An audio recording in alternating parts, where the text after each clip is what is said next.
I came home to an empty house. Not a house being renovated, not a house being rearranged. Empty. Like someone had reached inside and scooped out every year I'd ever lived there. My recliner was gone.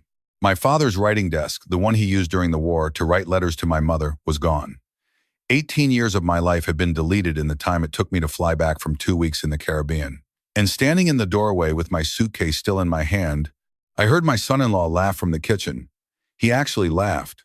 I want you to stay with me for the next few minutes, because what happened next is something I'm still trying to fully understand, and what I found hidden in a storage unit on the east side of Atlanta changed everything. Everything. Drop a comment below and tell me what city you're watching from. I want to see how far this story travels. My name is Raymond Giles. I'm 63 years old. I spent 40 years as a cost accountant, the kind of man who checked his receipts twice and never carried a credit card balance. I raised my daughter Vanessa alone after her mother and I divorced, paid for her college, walked her down the aisle, and genuinely believed, right up until the moment I unlocked my front door on a Tuesday evening in October, that I knew who she was. I believe that the way you believe in gravity, you don't think about it, you just stand on it. I had just come back from Barbados. 2 weeks of actual rest, the first real vacation I'd taken in 11 years. No spreadsheets, no client calls, no alarm clock. I sat on the beach and read paperback novels and drank rum punch at sunset and felt, for the first time in longer than I could say, like a full human being instead of just a function. I even bought gifts on the way home. Local coffee for myself, a bottle of good rum for Vanessa, some chocolate her husband Brandon supposedly loved. Small gestures. The kind you make when you still believe they mean something. The cab pulled up to my house on Deland Avenue just as the streetlights came on. I lived there for 18 years, 3 bedrooms, a small front porch, a garden I kept immaculate. When I bought that house, my daughter was 15 years old and the neighborhood was still figuring out what it wanted to be. I watched it become something. I watched myself become something there too. There was a moving truck parked at the curb. I registered it the way you register a strange smell. Your brain flags it before your conscious mind catches up. I told myself Vanessa must be helping a friend. I told myself there was a reasonable explanation. I was still telling myself that when I got to the front door and found the lock had been changed. I stood there for a moment, key not fitting, brain still running behind. Then I knocked, on my own door. Knocked like a visitor. Vanessa answered.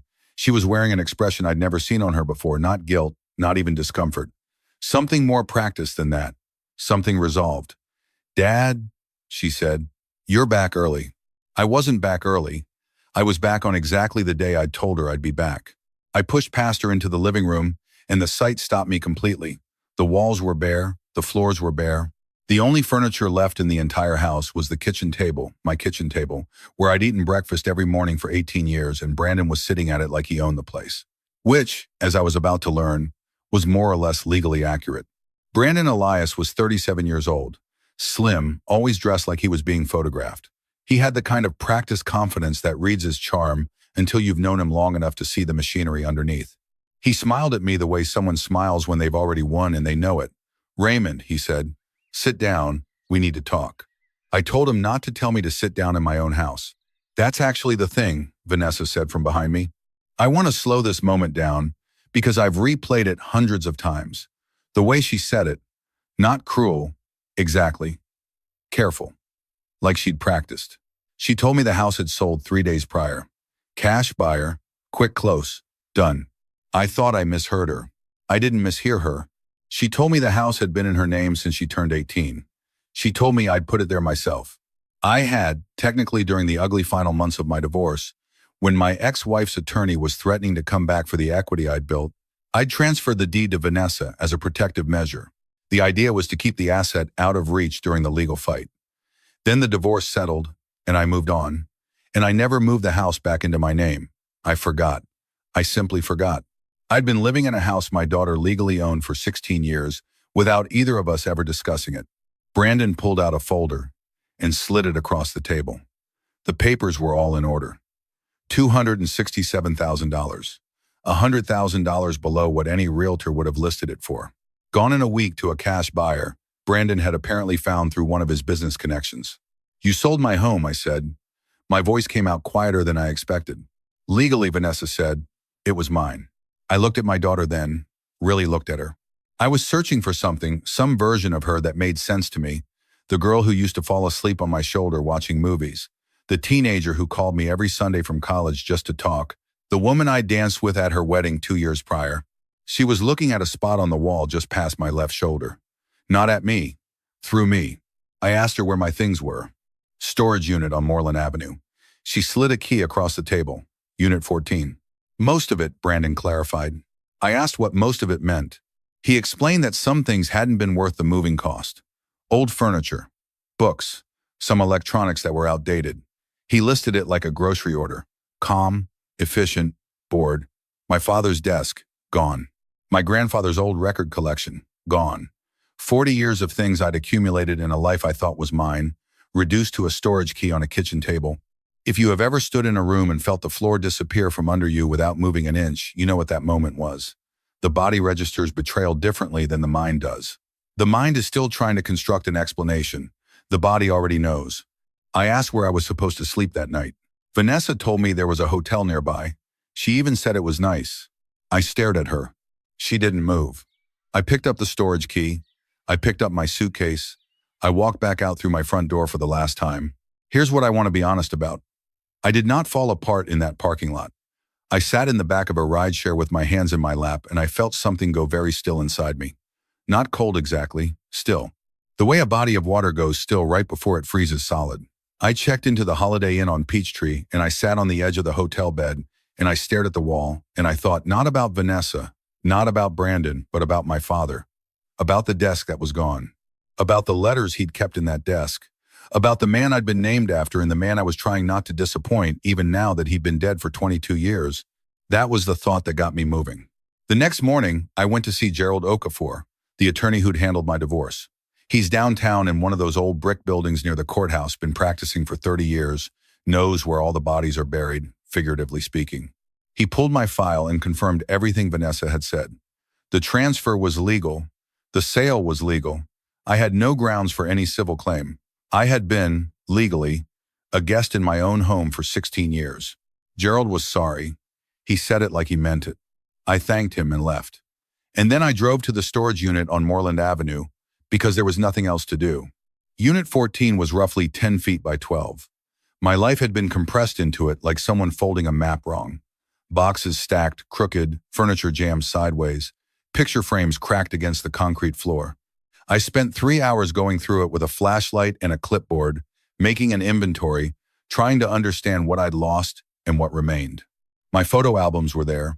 My mother's china was there, though 2 full-place settings were broken. My tax records going back to 1989 were there. And in a box labeled Raymond Misk, desk contents, I found a manila envelope I hadn't seen in over 20 years. My father's handwriting on the front. Important. For Raymond only. Inside were property documents, investment statements, and a deed to 40 acres of land outside a small town in western Montana.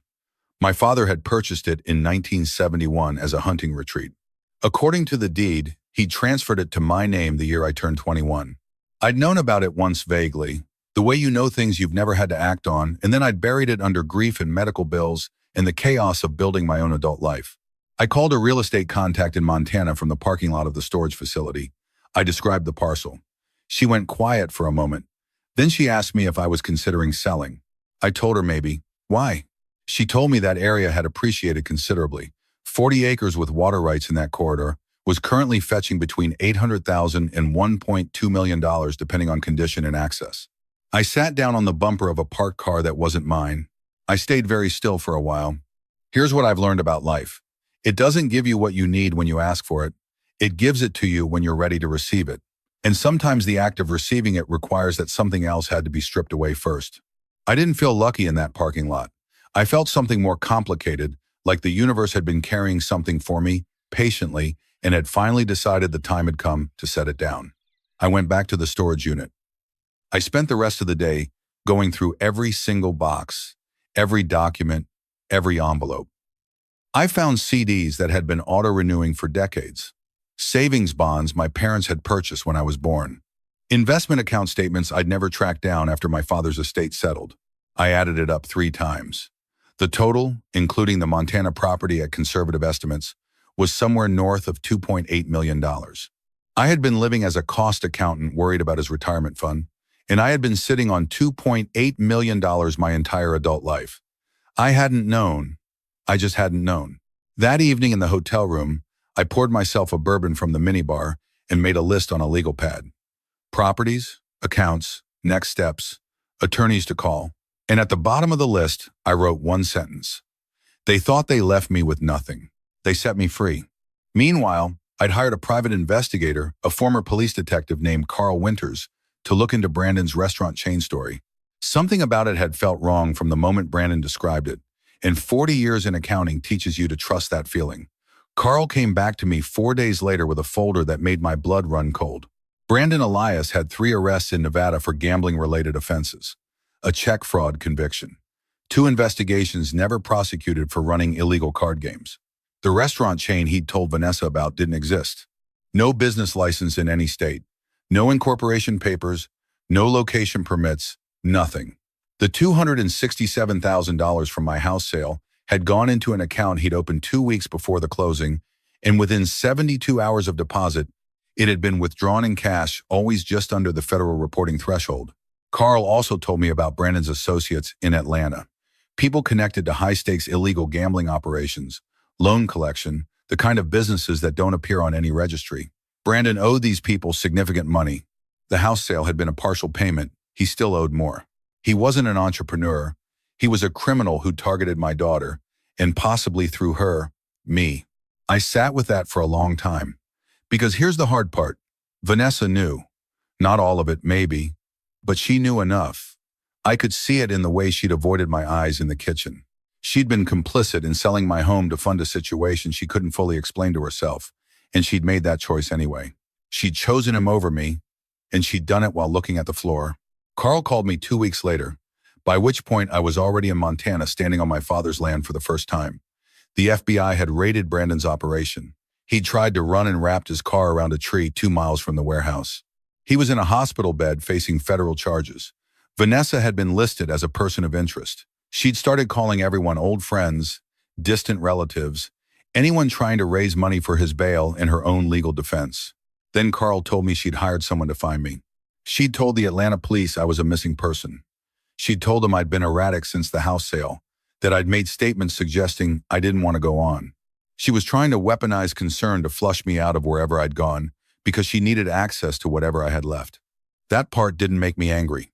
It made me sad in a way that's hard to describe a grief, so complete it had already gone quiet on the other side. I bought a new phone in Missoula that afternoon, Montana number. I called my attorney and gave her the new contact. I put my old phone in a drawer in the cabin, and I did not turn it back on. I want to say something to anyone watching this who has ever been used by someone they loved, who has ever been the person in the room that someone else's desperation decided to consume. You are not obligated to remain available for people who have demonstrated they will use your availability against you. Forgiveness is real, but forgiveness doesn't require proximity. You can love someone from a distance so great they cannot reach you. And sometimes that distance is the most honest form of love available. Montana was, I don't have a better word for it, healing. The cabin sat on the edge of a small lake ringed by mountains.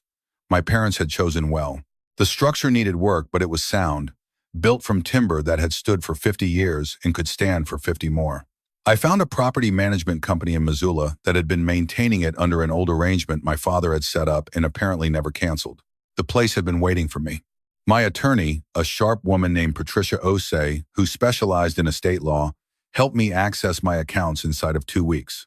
She also found my mother's second will tucked inside the documents from that manila envelope. A will that had never been filed because the assets it described had never been made public. The letter my mother wrote with it was 3 pages. She explained that my father had lived through an era when economic collapse could arrive without warning, that he had spent his entire life building reserves that no one could see, that he had never wanted me burdened with the knowledge too early because he feared comfort would blunt me. He wanted me to build my own character first. He wanted me to understand struggle before I understood relief.